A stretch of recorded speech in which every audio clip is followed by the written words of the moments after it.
PowerPlayChess, brought to you in association with Kagi.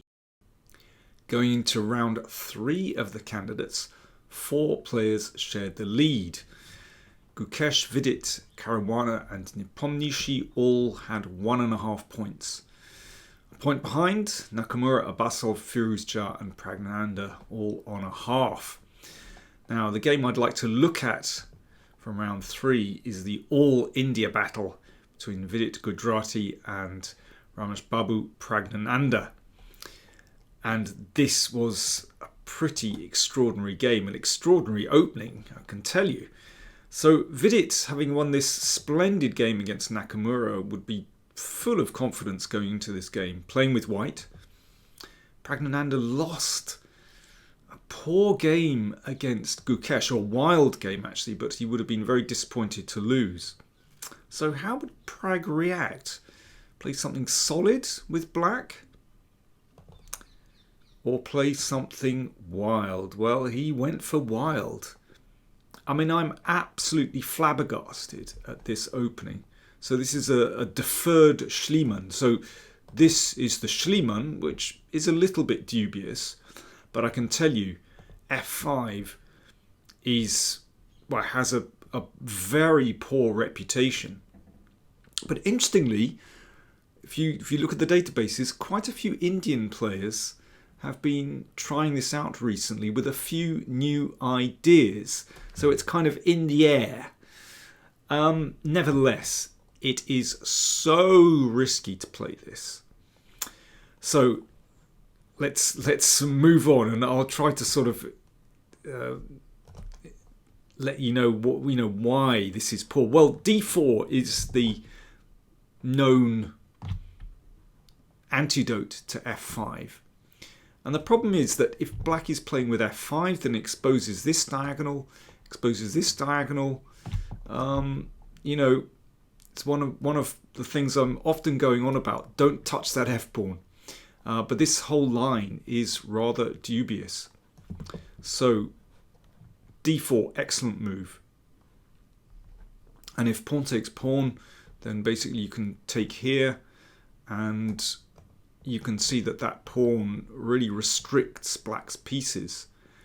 This is rather different to the normal Schliemann. In the normal Schliemann, black can get away with this, and the reason is this. Here's the difference. That c6, in this position, the bishop moves. Well, you can sack a piece, that's another story.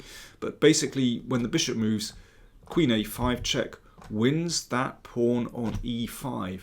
And this is the whole reason why d4 is an excellent move with the inclusion of a6 and bishop a4 compared to the standard Schliemann.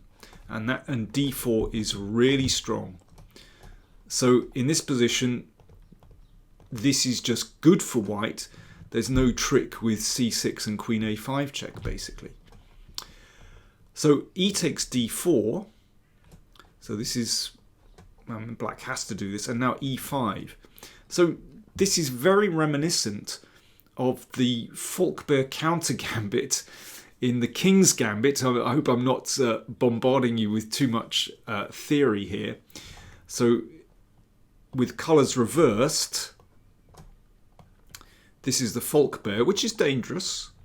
And this pawn, you can see, prevents the knight coming to f3. It's a dangerous counter gambit.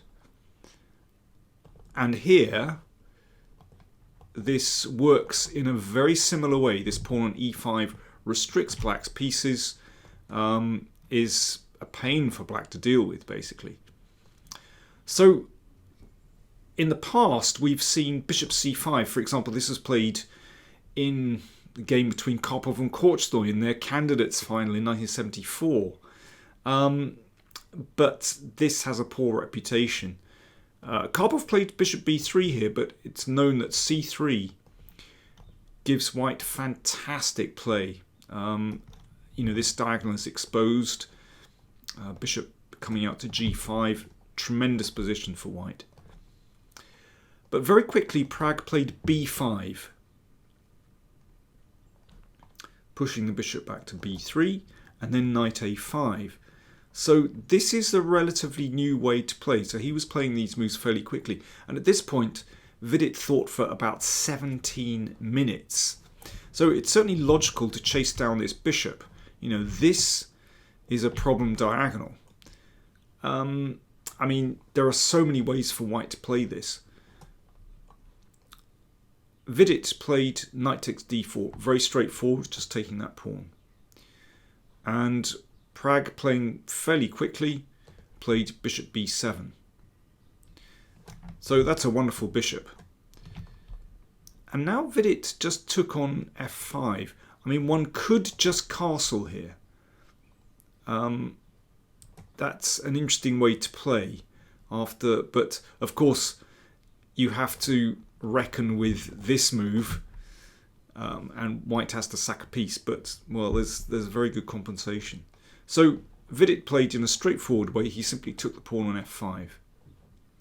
So Prag exchanged off that dangerous bishop, and now he came up with a fantastic move that was clearly part of his preparation.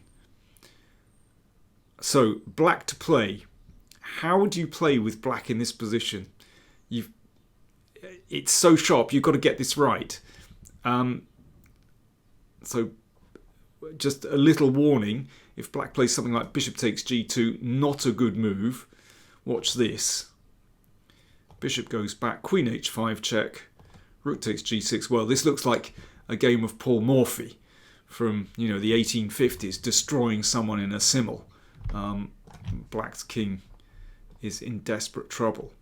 So that's just a little warning of what could befall you if you're not careful here. So what is black's move? d6. This is a fantastic idea. So what's the big deal? Okay, what happens if e takes d6, for example? Queen d7. That's the clever idea. So attacking this knight. If the knight retreats, then bishop d6. Wow, look at those bishops. For a pawn, black has fantastic compensation. And if queen e2 check, the king goes to f7. Again, this is reminiscent of the king's gambit, where often the king steps to f2 and makes room for the rook to come over. And, in this position, the king is actually safe on f7. Black's pieces come out really quickly. The rooks come here, the king goes back. Tremendous position with those two bishops. Vidit saw in this position that he actually could make a draw. He saw that he could play knight takes and queen h5 check. Now, the king can't go to d7 because there's a double attack. So king f8 and then queen f5. The king shouldn't step up here because of bishop g5 check. So king e8, queen h5. It's just a draw by repetition. But he wanted more. He is confident after his game against Nakamura, and he felt he had a good position. Queen e2, and again this idea of queen d7, so that if pawn takes pawn, king f7, we've transposed that last variation I showed. e6, I mean this looks like a very powerful pawn, but what an interesting maneuver from Prag. He thought for a bit before he played this, so clearly, he's sort of out of his preparation. He probably realised that d6 was the right move, but at this point he's kind of on his own. Once again, it's worth looking at knight takes g7. Is this any good? Well, Vidit looked at this and thought, no, there's not enough, and he's right to reject this. Black survives this and is a piece up. But bishop g5. Take care again. Don't take that pawn on g2 because that is mate instantly. So, I mean, this looks so dangerous. What an extraordinary position with this queen emerging like this, but white still having an attack against the king. So Prag played g6. In fact, there's no threat to take because queen h5 is mate, but it stops knight takes g7. That's the point. So in any case, the knight came back to e3 because now I think this could be a serious threat. So knight e3, whoops, I beg your pardon, knight e3 guards the g2 pawn. I'll tell you what, I'm getting confused now. There's so much going on here.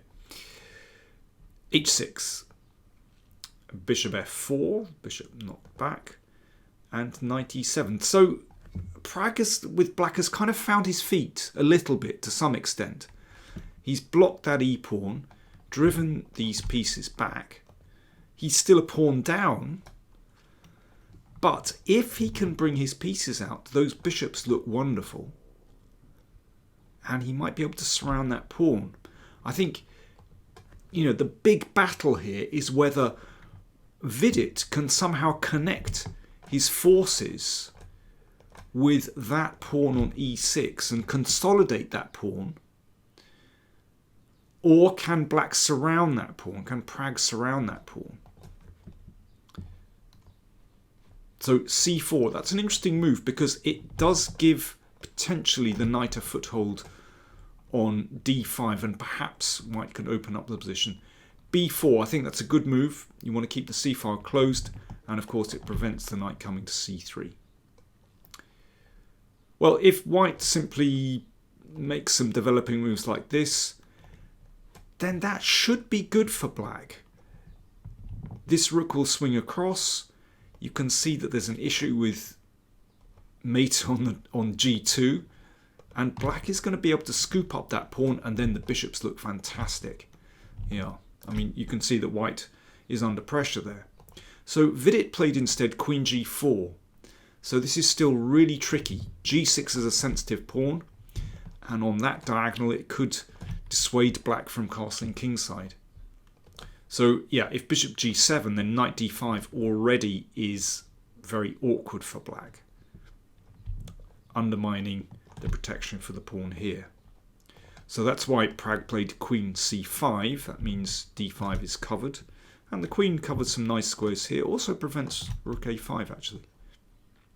Castles from Vidit. So at least, you know, with the king on g1, he doesn't have to think about any sort of mate threats down here. Bishop g7, that's a beautiful piece on g7. Knight d2. And now castles kingside would have been the most prudent in the position, and it's still highly unclear. Prag instead went for castles queenside. That is a really risky move considering the position of the queen on g4. And there is a very strong move for white here. Vidit played h4. He could have played knight d5. Both players rejected this, but it's a strong move. First of all, what about bishop takes knight? Bishop e3 is problematic. Queen can't move. So knight takes d5. But now there's a discovered check. The rook has to step up. And there are some tricky moves here. Knight e4. The queen goes back. And then pawn takes knight. So this opens up the c-file. And black is kind of scrambling to keep the position together. Bishop takes d5. I think you have to get rid of that. But now there's a lovely sacrifice. Take here and rook fd1. And you can see that white is just flying here. And he's basically connecting with that pawn. Black hasn't got time to scoop up the pawn on e7. White is crashing through here. There's also tactics here as well. I mean, all white's pieces are superbly placed. Is that forced? It's not forced. But if we look at some of the alternatives, so for example in this position, black can bail out with, instead of moving the queen, knight f6. But after this, again, white is connecting with that pawn, and this is highly dangerous. Queen takes g6 could be coming if rook e8, queen g6. I mean, basically, black has to bail out like this into a poor endgame. white is better there. But potential for black to hold. But in any case, knight d5 is the move. Now I realise those really complicated variations, very computery moves sometimes, but this was the moment for Vidit. But having missed that chance, he played h4. Now Prag is consolidating. He's getting closer to rounding up that pawn. And this is not so easy for white now. Rook a d1. It's hard for white to connect with e6. Bishop takes b2. Wow. Now that's a cool move. You know, in the middle of this swirl of pieces, Prag grabs a pawn. But it's an excellent move because that bishop can be so strong sitting on c3. Knight d5. Well, Vidit has to try this to try and stir things up, to try and connect with this e-pawn. But this one is clearer for black now. Beautiful pieces, beautiful bishops. e7 check, king b8, that's a nice careful move. In some variations, if the king had gone to b7, then there can be a sacrifice and a queen d7. So king b8's a careful move. Bishop e3, hitting the queen, and now knight c4. So critical moment where, you know, Vidit is trying to get active. Bishop c3, I can imagine that Prag was really relieved to play that move. You know, once that bishop has an anchor, also protects b4 as well, then black's position is just so much more secure. Beautiful pair of bishops here. Bishop d4. This is another kind of heart in the mouth moment. What would you play with black here? Have a little think. Black to play.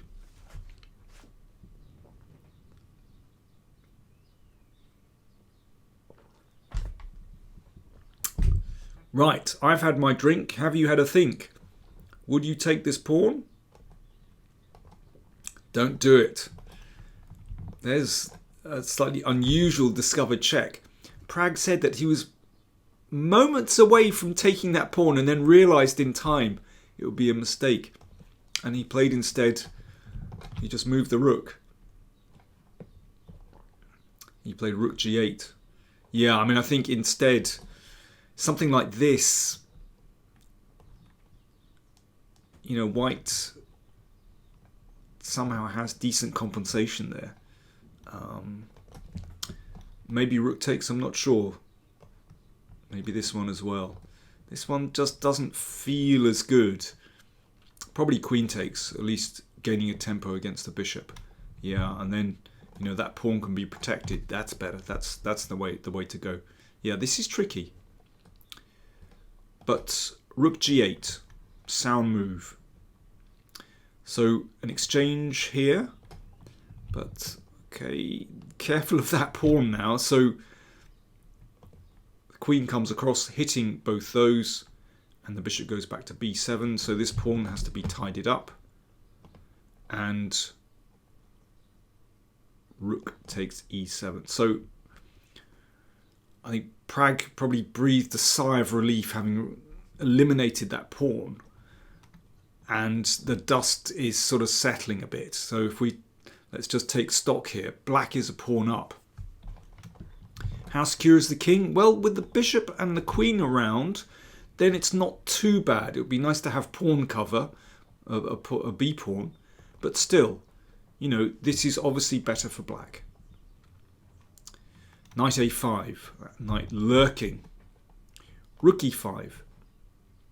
Nice square for the rook, protected, and the knight is hit.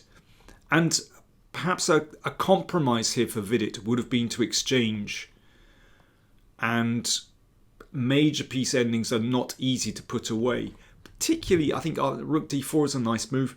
Just reminding black's king that it's not absolutely secure. I know the rook can come across, but the rook here looks like a nice piece on a good square. Black's a pawn up. Not easy to put that one away. But b4 played instead, and this gave Prag a chance. g5, he takes the initiative. Of course, he wants to open up the G file. So Vidit closes. Vidit was running very short on time, and Prag exploited that. G4, so this one's vulnerable. Yeah, if G3 trying to halt that pawn, then bishop F3 is an absolute killer. There's going to be mating nets here around the king. So rook E1 and G3, the pawn stomps on again. Very unpleasant for black. So knight takes bishop, an exchange on F2, queen B7. But with white's king now a little bit exposed, then Prag has every chance of putting this one away. And yeah, Vidit is now desperate to exchange queens, but you can see how black has connected here. This is beautiful. And white is utterly lost. 2 pawns attacked. Prag is already a pawn up, and this is very simple technique actually. So he just has to make sure that this one is scooped up. You don't need to go for this one yet. And that's a good move. 2 extra pawns. It's absolutely clear. And the game ended like this. King C8's a nice move because it forces the rook away. Obviously, black wants to exchange rooks. And that was the final move of the game. Rook F5 check. So, okay, why exactly did Vidit resign here? Well, if King G3, the simplest thing to do is exchange rooks. You can win this in lots of ways. I quite like Rook E5 because it leaves the king stranded on the king side, and then you can march the king up to attack the B pawn. That's very simple. You could also just exchange off A for B pawn and leave yourself with connected pass pawns in the middle and slowly creep down the board. Very, very easy win for black here. Wow. I mean, I am absolutely flabbergasted by Prag's choice of opening here. So daring. I mean, this is really, really risky. And the confidence to do that, having lost on the previous day, is quite extraordinary. And then he showed some very deft steps there in the game to win through. But it was really complicated. And yes, Vidit missed a big chance with knight d5. He'll be kicking himself because after that, he never really found his feet in the game. Interesting to see how, players reacted to their losses from yesterday. So we saw Prag playing very bravely. But Nakamura, for example, playing black against Abbasov, who's the weakest player in the tournament. Nakamura played super solid with black, and they made a pretty quick draw. We had Caruana against Firuzja. Well, Firuzja with white was pressing. He was a pawn up in an endgame. He had nice position out of the opening, but Caruana held that. And Gukesh was pressing against Nepo. Very nice endgame, but couldn't clinch it. So that means the standings after 3 rounds. We have Gukesh, Nepomniachtchi, and Caruana all on 2 out of 3. Praggnanandhaa and Vidit on 1.5. Firuzja, Nakamura, Abbasov on 1 point. It is just fascinating already, this tournament. And round 4 pairings, Nakamura against Praggnanandhaa, Nepomniachtchi against Vidit, Fabiano Caruana against Gukesh, Abbasov against Firuzja. Do tune in again for my round 4 coverage, and do check out Svetlana Demchenko's videos on the women's candidates tournament. She's going to be covering every round for the PowerPlayChess channel, so do check out her videos as well. Thanks for watching.